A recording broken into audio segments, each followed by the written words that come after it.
оно здесь. Ты о чем? Если услышишь свист, кричи.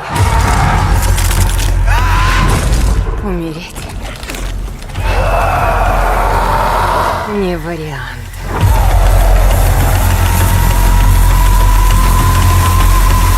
Свист. Отлично. Ждите в кино.